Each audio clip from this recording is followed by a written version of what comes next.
Muy bien, entonces eh, vamos a hacer una pequeña introducción a este tema, que son las técnicas de control de flujo. Eh, bueno, lo que vamos a ver primero, los contenidos son una pequeña introducción, ¿no? Vamos a hablar sobre las dos técnicas importantes, digamos, de control de flujo y de retransmisión, que es stop and wait y ventana deslizante, ¿no? Los ejemplos, y vamos a ver al final algunos ejemplos de protocolos de enlace de datos. A manera de introducción, ¿qué es el control de flujo? ¿No?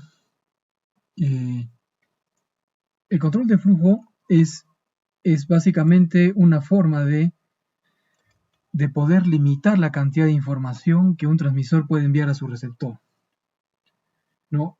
Eh, Acá podemos ver una figura, una foto, una imagen de una persona que está echando agua de una botella y, bueno, para que se vea el agua está de azul, agua de una botella a otra, ¿no? De un recipiente a otro. Pero si ustedes se dan cuenta, tiene un embudo, ¿no? Si no estuviera el embudo, muy probablemente, ¿qué podría pasar? Primero, la boquilla no entraría seguramente y por eso se necesita un embudo. El embudo también ayuda a solucionar un problema de la capacidad de la velocidad de recepción del agua dentro de la botella, ¿no? De esa manera se puede controlar un poco qué cantidad de agua entra por el pico de la botella. Más o menos esa analogía se utiliza en este caso, ¿no? Eh, La idea es, cuando se controla el flujo, no necesariamente los equipos, dado que estas son comunicaciones asíncronas y no son relojes sincronizados entre sí, entre los equipos, las tramas pueden seguirse enviando y no tomar en cuenta la velocidad de recepción de esas tramas, ¿no? Hay muchas razones por las cuales un equipo receptor no puede recibir las tramas. Una no necesariamente tiene que ver con la velocidad del equipo, puede ser de que el equipo está recibiendo otras transmisiones de otros usuarios, de otros terminales conectados, y no le es posible procesar todo. Entonces se satura su memoria, su capacidad de procesamiento, inclusive los puertos, ¿no? Bueno, el control de flujo garantiza que la velocidad de transmisión del emisor no va a sobrecargar al receptor. Y en la recepción, las tramas que se reciben se almacenan temporalmente, ¿no? Esa es la idea, o sea, siempre cuando hay esta saturación, digamos, ¿cuál es la primera opción que tiene un equipo receptor? ¿No? El nodo receptor lo que va a hacer es, no tengo capacidad de procesar, se pregunta a sí mismo, ¿no? Dice, no tengo capacidad de procesar estas tramas, entonces las voy a almacenar para procesarlas después. Las almacena como en unos buffers de memoria, en unas memorias temporales, hasta que se puedan procesar, ¿no? Eh, por ejemplo, la comprobación de errores, la detección y la comprobación de errores y la recuperación de un error, la corrección de errores es un proceso que toma tiempo. No mucho, pero toma tiempo. O sea, el procesador lo puede hacer, obviamente, en un tiempo rápido, pero necesita tiempo para eso. Entonces, cuando vienen muchas tramas una tras otra, tiene que hacer ese proceso por cada una. Entonces ahí puede haber una desincronización, o sea, puede aparecer el problema de que no se está dando abasto para contestar esas tramas y para procesarlas. Entonces las almacena en una memoria. ¿Dónde ocurre el problema? Cuando también esa memoria se llena.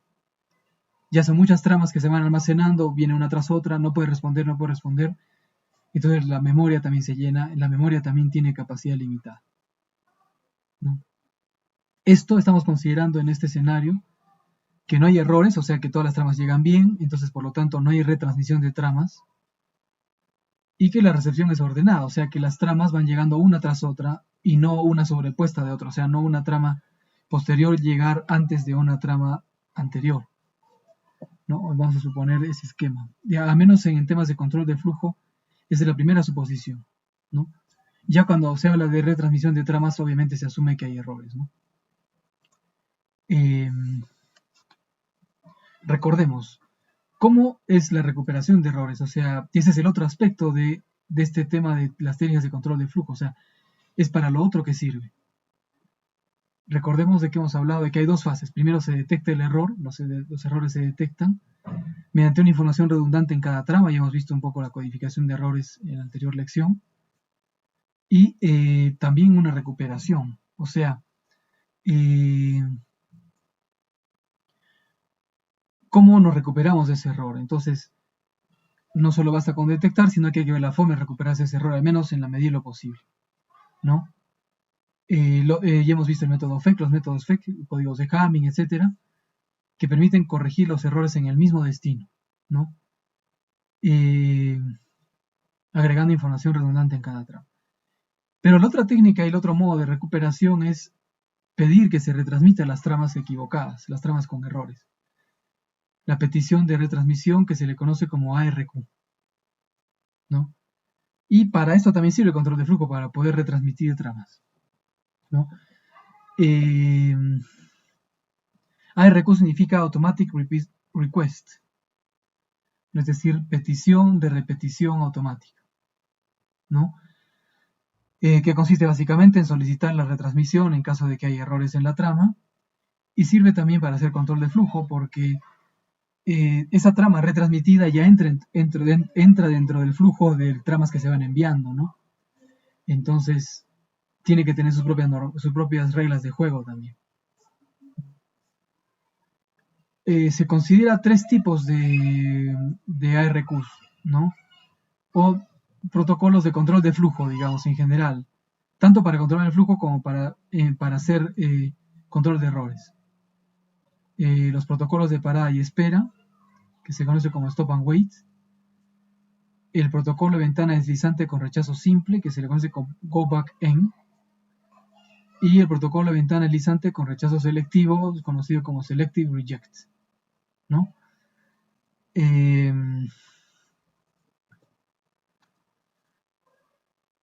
Cuando hay una recuperación de tramas perdidas o descartadas, en este sistema grande de recuperación de tramas debido al reenvío, o sea, mejor dicho, la recuperación de tramas hechas mediante reenvío, entonces se utiliza una cierta nomenclatura, ¿no? Una cierta forma de nombrar ciertas tramas, ¿no?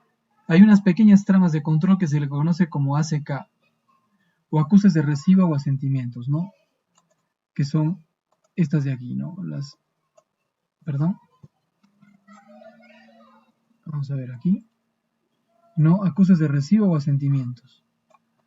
Que se le conoce como ACK, que viene de acknowledgement. Acknowledgement en inglés significa reconocimiento, ¿no? Es una pequeña trama de control, es una trama que no tiene datos, solamente tiene información de control. Estas tramas permiten que el receptor informe al transmisor de que una trama ha llegado bien, ¿no?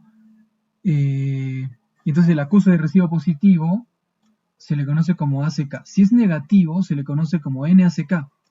O sea, es decir, es una trama también que el receptor envía, pero indicando ACK, o sea, NACK, perdón, es decir, que el acuse de recibo es negativo, es decir, no llegó bien la trama.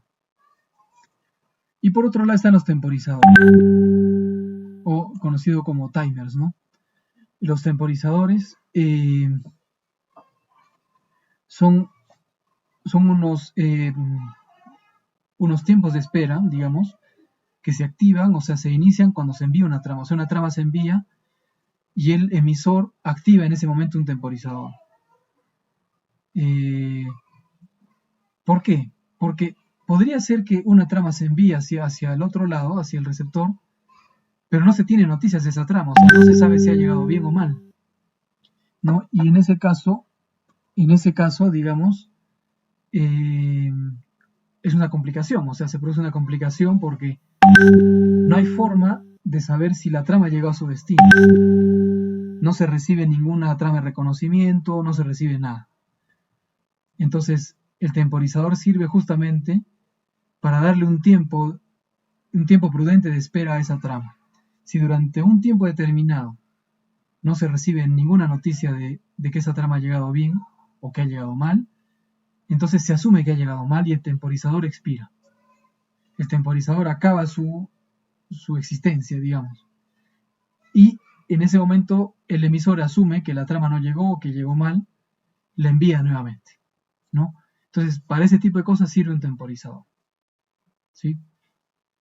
Y bueno, esto a manera de introducción, de forma genérica, digamos lo que vamos a ver a continuación, ¿no? A continuación lo que vamos a hablar es sobre el protocolo de envío de tramas Stop and Wait.